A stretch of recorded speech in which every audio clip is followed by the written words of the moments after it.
Hello everyone, and welcome to my WOTLK Mage Aoe leveling guide. In this guide I'm gonna talk about my talent tree, the rotations, and AoE spots. And if you would like to know about vanilla and TBC AoE spots, then I also have a guide for that. Anyway, enjoy the video. Alright, so first I'm gonna show you the talent tree that I've made. I spent 3 points into ice flows to reduce the cooldown of some of the important mage AoE spells. Then I will also have to spend 2 points into improved Frostbolt to unlock the next row. It's important that you don't spend any points into Frostbite.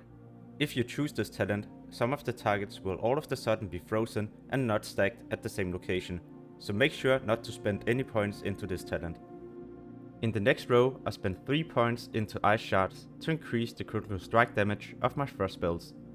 The one to the right I don't spend any points into. But Precision I spent 3 points into to increase my hit chance but also reduce the mana cost. And Permafrost is also important to spend 3 points into to increase the slow duration but also the slow amount. The most important talent to choose is of course Improved Blizzard, so your Blizzard will start to slow. But what you have to know about Blizzard in Wrath of the Lich King is that the slow is way worse compared to Classic and TBC, so it will be a bit more difficult to AoE farm with Blizzard. The next talent that I choose is Icy Veins. This will allow me to use a cooldown where I cast faster, and when I do this I will also kill the targets faster, so I usually do this at the first Blizzard.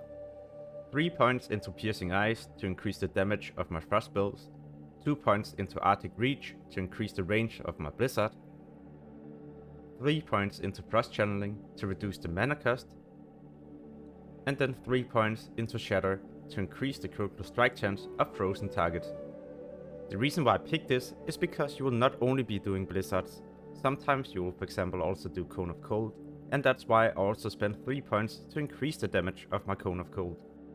Then you spend 1 point into Cold Snap, because Cold Snap is simply just an amazing ability. You don't spend any points into Frozen Core because you'll not be fighting casters. Next I spent 2 points into Cold as Ice to reduce the cooldown of some of the important spells. And the talent to the right, Winter's Chill, is not important to pick. This is mainly a single target talent.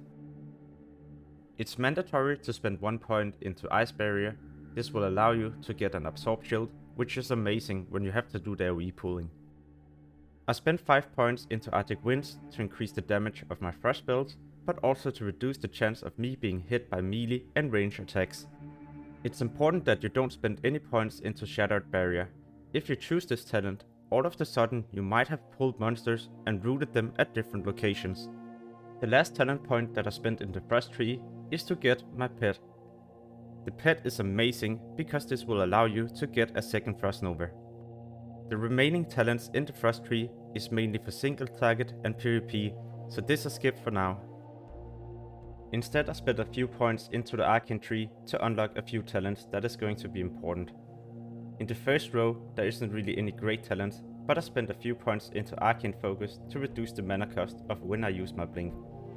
In the second row, however, there's going to be some important spells.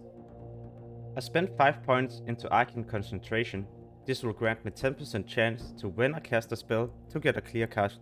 And a clear casting proc will allow me to cast the next spell without any mana cost. Magic Absorption is not useful because, as I said earlier, we are not going to fight casters. Arcane Fortitude is decent because it will increase our armor, and this will be useful when we do the pulls. And then I spent 3 points into Spell Impact. This is mainly to get reduced mana cost of Arcane Explosion and Cone of Cold. And the remaining points I spent into Arcane Meditation to be able to regen mana when I'm casting the Blizzard. The first AoE spot that I like to use, and where you can start at around level 68, is here in Borean Thunder. There's a lot of different monsters to AoE, for example these mammoths. It's important that you always use your Ice Barrier before a pull. If you can body pull, then you always use a mount, else you can use your Ice Lance to quick pull. You can also combine this with for example Fire Blast and Counterspell. At this point you should try to stack the monsters and be ready to do a Frost Nova. You can for example use the Ice Block to do this, or you can just try to stack them and then use the Frost Nova. Once you have made some distance, you can use your pet and then cast Blizzard. Your pet has a ranged Frost Nova and this you can use to increase the time before the monsters will reach you. When the monsters is about to reach you, you can always use a Cone of Cold and Arcane Explosion. If the target still has a lot of health, then you could always just Frost Nova, blink away, and start casting Blizzard again. An additional thing I like to do when I farm like this is to have skinning, because skinning these grants you a chance to get an Arctic fur. This is a rare kind of leather that sells for a lot of gold. On a fresh server you'd usually sell for around 50 to 100 gold, but I guess in Wrath of the Lich King Classic we are probably talking about a couple of hundred gold for each of these. Next to the mammoth area you will also find these pools. Here there's a lot of monsters that you can also pull to make some decent experience per hour. Also make sure to have skinning at this location, because some of these you can skin. Another way you can do the pull is to use a Frost Nova, then you use a Flame Strike into a Cone of Cold. Now you use your pet to Frost Nova and then your Blizzard. By this point you have already done around 50% of the health and damage, so by doing it like this you will most likely kill the targets before your next Frost Nova is ready. Another thing that you should pay attention to when you kill these is that there's a chance a quest item will drop. Make sure to pick this up and start the quest. The last AoE spot that I like to use in Berean Thunder is at this location with these rhinos. Just do the same kind of pulling like I did with the other creatures. Because they're so stacked, you can also use an Arcane Explosion to target all of them at the same time. This will increase the speed of you granting experience. In case you decided to go to the other starting zone, Howling Fjord, when you went to Northrend, then there's also an AoE spot for this. Here you just have to pay attention to these, because they will leave a bleed on you, so make sure to always use an ice barrier or so, else you might end up dying. Another thing you have to know about these is they have a chance to disorientate you. When they do this, you can't move and they will try to do damage to you.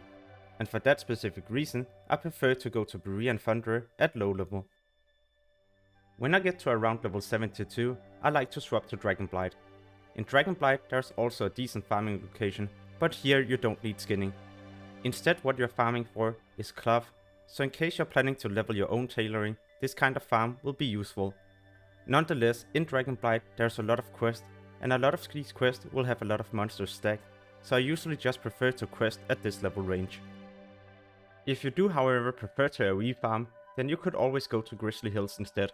This is also started at level 72, and here you can do skinning at the same time. Near the shore there will be a lot of different beasts, and these you can pull. I mainly just pull the wolf, but you will also be able to find other kind of beast. When you reach level 73, you could always swap to another location in Grizzly Hills. Up here you will find all these kind of horses, and some of them are really stacked, so it will be easy for you to farm these. Nonetheless, there usually isn't any people up here, and make sure to also bring skinning at this location. AoE farming is a decent way to level, or well, at least a decent way to level and make gold at the same time. But I do prefer to quest, also because a lot of the quests you can just AoE farm and do really fast and level faster compared to just AoE farming. Anyway, when you reach level 74 or 75, you could always swap to this location in Sholazar Basin. Here there's so many monsters that you can pull. This time you're not farming for skinning, but you're farming for cloth and other rare items. The bad thing however about this location is that there's so many monsters, so when you have done the pulling you might pull additional monsters. At the same time there's also a lot of quests for this area, so there might be a lot of competition for the monsters. But nonetheless, this is a great farming location, and not only for mages. If the spot in Sholazar Basin is already crowded, then you could always swap to Zul'Drag instead. Here you can also farm at the same level range, but this time you're farming for skinning once again. The great thing however at this location is that there's usually no people around here, so it will be fairly easy to farm this without too much competition. At this point you should also be level 77, so now it's time for you to head to Dalaran and pick up Cold Weather Flying. By learning Cold Weather Flying, you will be able to get to new locations to continue your AoE farming all the way up to level 80. One location that you can for example go to is here in the Storm Peaks. Here there's so many different kind of rhinos that you can easily pull together with the mammoths. Nonetheless, when you reach level 78, I would usually swap to another location that is way better. That is an Ice Crown at this location. Usually it can be a bit difficult to start farming here, but you just have to take care of one pack at a time until you have cleared a whole area. Then it will start to become way easier to continue your leveling. And even at level 80, this is such a great way to farm gold.